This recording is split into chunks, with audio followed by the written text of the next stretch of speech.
Kule mbinguni, mahali ambapo machozi yatakoma. Safari ya duniani ya muda, lakini huko Mungu yupo milele.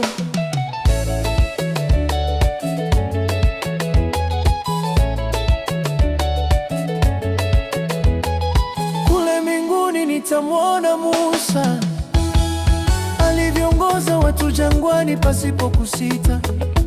Nitakumbuka safari yangu ya dunia ilivyochosha, lakini mbele ya Baba machozi yote yamekauka. Na roho yangu itaimba tena, kwa neema yake nimefika, si kwa nguvu zangu. Kule mbinguni tutamuona Elia, kule mbinguni tutamuona Isaka, kule mbinguni tutamuona Masia, kule mbinguni tutamuona Ibrahim, kule mbinguni, kule mbinguni, kule mbinguni.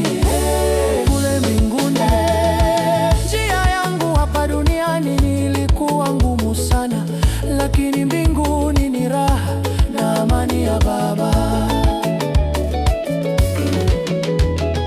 Kule mbinguni tutamuona Elia, kule mbinguni tutamuona Masia, kule mbinguni tutamuona Masia, kule mbinguni, kule mbinguni, kule mbinguni, kule mbinguni,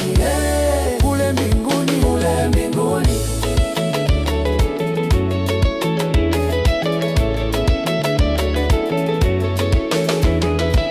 Nitamuona Abrahamu, baba wa imani, akinikaribisha kwa tabasamu la amani, na Mariamu akisema, tulieni watoto wa Mungu, hapa hakuna huzuni, ni furaha siku kwa siku.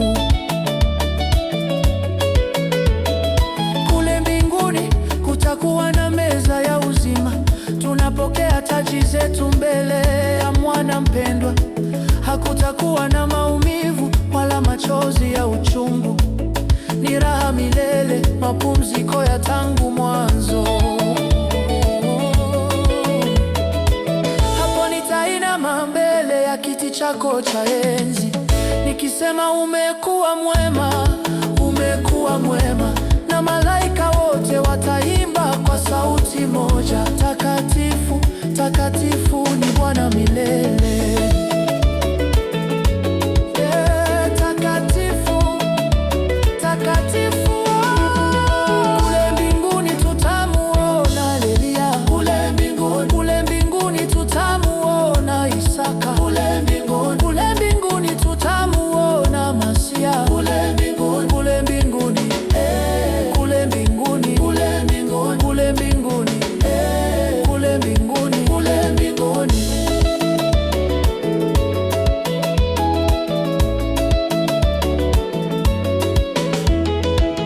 Safari imeisha, nimefika nyumbani, katika utukufu wako nitakaa milele. Kule mbinguni, kule mbinguni tunakutana tena.